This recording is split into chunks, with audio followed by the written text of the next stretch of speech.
But in terms of maybe what's overlooked, I don't think this is going to go wrong, but what's overlooked is, I've been saying this for a while, is I don't think people are understanding or correctly estimating the amount of demand we could see for digital assets, especially now that we have the exchange traded products in the US from the advisor side of things. So in the US, especially, most of the money is advised money.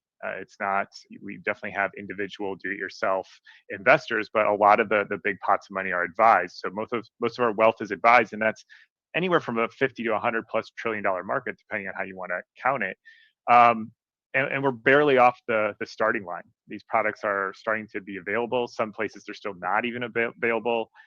Many large advisors and wirehouses cannot actively solicit or recommend these products. They have to have people ask for them.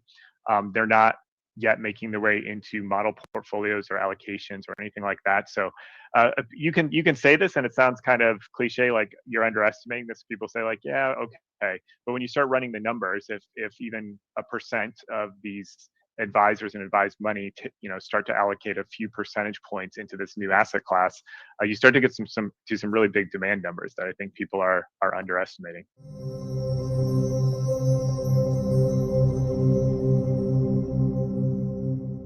Alrighty, everybody, what is going on? Welcome back to another CYPRX video banger. In today's video breakdown, we're going to be diving into the landscape today in which we're currently operating in the digital asset ecosystem, showing you guys that right now is not the time to be fearful, and instead, now is the time to be focused and fixated on the long-term horizon by understanding that the underlying fundamentals in the digital asset ecosystem are more bullish than ever before. Setting the tone for you all in today's video breakdown was Chris Cooper, VP of Research at Fidelity Digital Assets. So it would behoove you guys to listen to what this gentleman here had to say, that most people are underestimating the amount of demand that is about to come into the digital asset ecosystem, which leads me over here to the current landscape that we're seeing unfold in 2025 with this post today reading. 2025, the foundational reset for US crypto policy. And we've heard this particular vocabulary from people that have valid credentials in the space that stem from large organizations like Ripple's Stuart Alderati. Our government in the US had done everything in their power over the past 4 or 5 years, really to crush this industry and to force market participants out of the US. And they did that by what's called regulation by enforcement, where you're bringing enforcement actions for violations of the law before you define what the law actually is. And the reset button has now been pressed. And the Securities and Exchange Commission, which was the architect of this war on crypto, has said just that. We created a mess, quote unquote. We need to first tell you what the law is before we bring enforcement actions. And they've now dismissed all of the pending enforcement actions, which is a great thing. Now the hard work really starts in terms of, because you really don't want to be dependent on, do we have a good administration? Do we have a bad administration? What I want you all to focus your attention on is how he said, now the hard work really starts. So if anybody thinks that the lawsuit was the hard thing that we had to get through with Ripple versus the SEC over the past 5 years, think again. We are entering into a new era of finance, and anybody that thought that this was going to be a smooth transition has got it all wrong. So lock in, pay attention to detail. This video breakdown, particularly just like this year, has been one for the books. For example, the Clarity Act this year redefines most crypto as digital commodities, shifting oversight from the SEC to the CFTC, clearing the way for innovation without fear. Industry leaders like Ripple, Coin Center, and the Hedera Council are all aligned. This is the most balanced bipartisan regulatory approach to digital assets that the US has ever seen. And in my firm belief, people are underestimating the amount of demand that is about to come once the regulatory foundation is laid and put in place. At long last, there are movements on clear frameworks. This is exactly what the American people have been asking for, said Stuart Alderati, the CLO at Ripple. We're witnessing the legal infrastructure being laid for an entirely new financial era, and so many people are not paying enough attention. There is regulatory clarity emerging, And I think people are going to be surprised at what's going to be possible even in the US in the next 12 to 18 months. As you heard that gentleman say, regulatory clarity is emerging, and people are going to be very surprised as to what happens over the next 12 to 18 months, giving you guys a specific long-term horizon. He didn't say tomorrow. He didn't say next month. He said 12 to 18 months. That puts us out into 2027 and beyond. Take that into consideration when you're listening to these bullish Moonboy Hopium price targets and projections that give you guys these instant gratification entertainment video breakdowns. Understand that this is a massive transformation in the financial ecosystem, and it is not going to happen overnight in the blink of an eye. It is going to continuously take some time. It's going to seem gradual, but then all of a sudden at once. Those paying attention now will be light years ahead when this shift fully materializes. 2025 was the reset, just like you heard Stuart Alderati mention. 2026 and beyond is the acceleration. Do not sleep on what is unfolding. And we come over here to a clear example of what's taking place in the now. This is relatively recent from the Stellar Development Foundation's website, August 29, 2025, and it reads, for the first time ever in the U.S. government's history, the Department of Commerce has begun putting economic data on the Stellar network. Quarterly GDP data on-chain means that there is now an immutable and publicly auditable record of this economic data. As Bloomberg reported, the Commerce Department's adoption of blockchain to carry some of its most critical and market-moving economic data amounts to a U.S. government seal of approval on a technology that is increasingly being used for trading everything from money market funds to stocks and beyond, its origin in cryptocurrency. The Stellar network is public and permissionless, so this critical economic data is accessible to anyone. Putting this data on chain is a win for government transparency and will allow anyone to verify it. With low fees, quick settlement, and a trust-based consensus protocol, Stellar is leading permissionless chains to issue real-world assets, including data. Having this data on chain also makes real-world data available for DeFi. This is a huge upgrade to what we've seen in terms of past market cycles. Governments are fully embracing and adopting digital assets, cryptocurrencies, and blockchain technology, which leads me over here to this post. Take some time to reflect. Who did you follow this year? Who gave you hype and unrealistic targets versus who gave you clarity and clear-cut, concise research? Who taught you the why behind the moves in the markets instead of just screaming price predictions?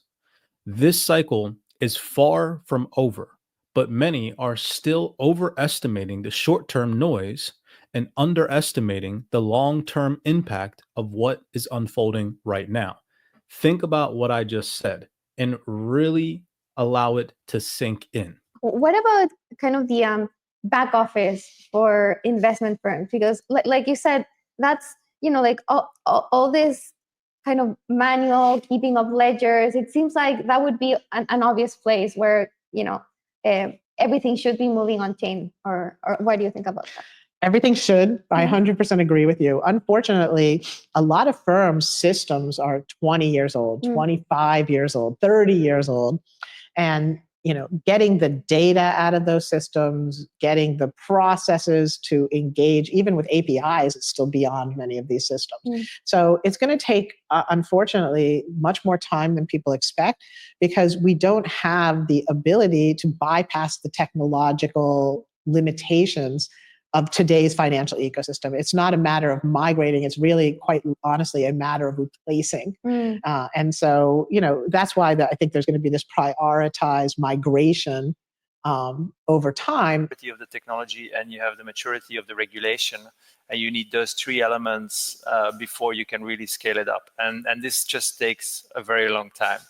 It's going to be one of those cases where people underestimate the impact on, or overestimate the impact on the short term, but underestimate the impact on the long term.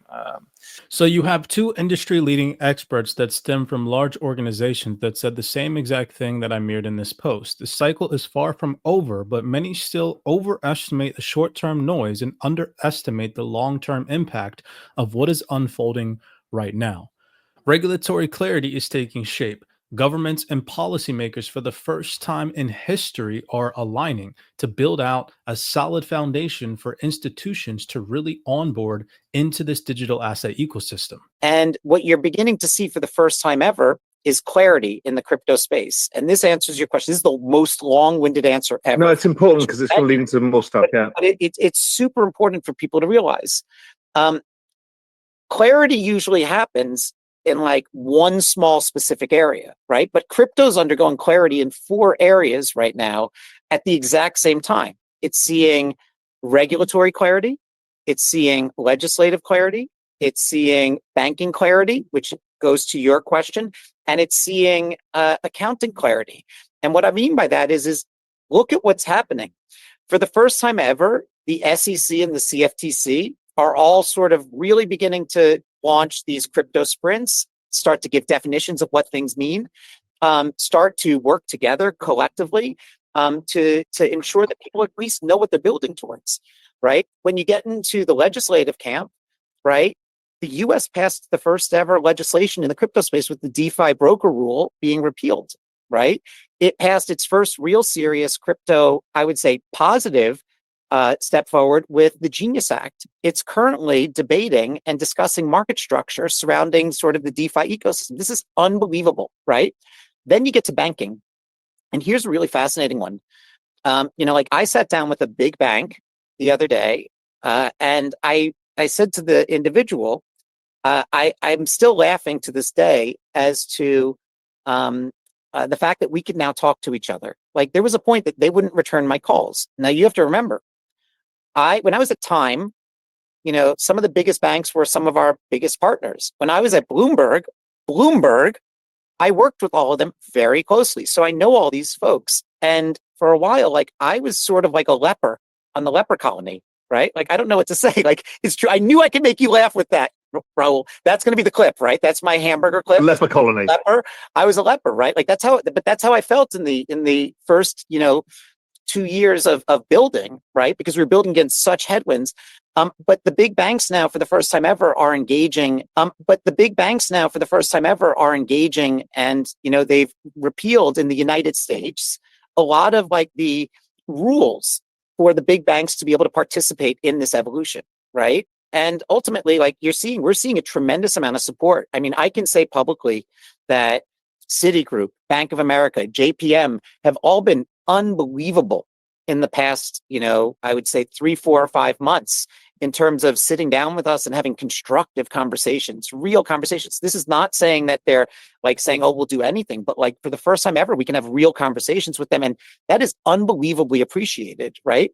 Notice what he just said. In comparison to what I said in this post with you guys, 2025 is the foundational year. It was the reset. He said that just a few months ago, for the first time ever, they have been able to sit down with systemically important banks and have conversations about crypto and digital assets. That happened this year for the first time ever. So think about all the stuff that you've been through and hearing for the previous years and previous cycles. And now for the first time ever, these people with credentials are telling you guys that now they're able, moving forward, to sit down with banks and financial institutions. Think about the landscape and the broader horizon as to what opens now after this year.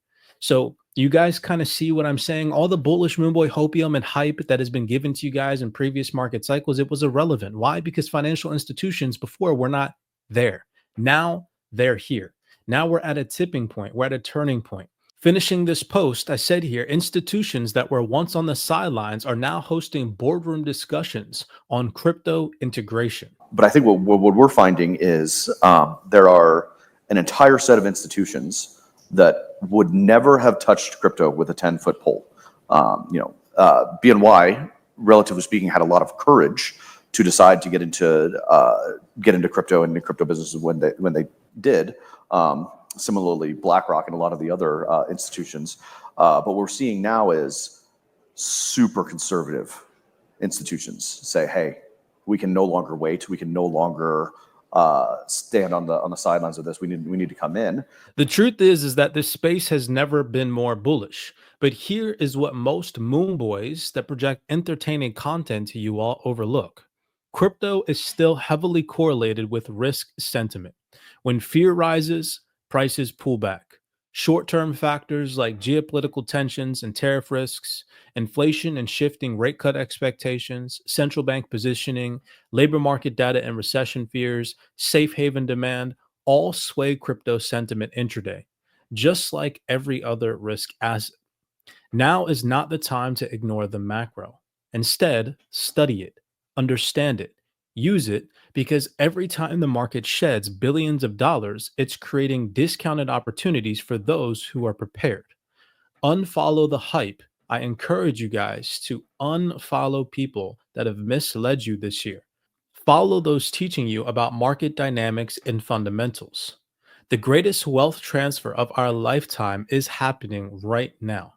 Those who stay locked in and well position themselves on the right side of history will be the ones who make it out on top. When fear hits and the market discounts itself, that's when you should be strategically accumulating blue chip assets, solving real world problems, the projects partnering with the largest players in global finance. This is not the time to panic. When the market sheds billions of dollars, it is the time to position. So hopefully you guys enjoyed today's video breakdown. This is one of those videos that you can share to a friend or a family member so that way they can see that now is not the time to be fearful. We might experience some weeks, maybe even months worth of pain ahead, especially if market conditions continue to weigh on risk sentiment. Regardless, the underlying fundamentals in crypto cannot be ignored and are more bullish than ever before in previous market cycles. On top of that, financial institutions, governmental entities, and political representatives that have never stood behind crypto are now on board. As always, I hope you guys enjoyed today's video breakdown. If you did, do me a favor, smash that thumbs up button and subscribe to the platform. It goes a long way and does help boost the algorithm, pushing these video breakdowns out to more like-minded individuals like yourselves. With that being said, I will see you guys in the next video breakdown.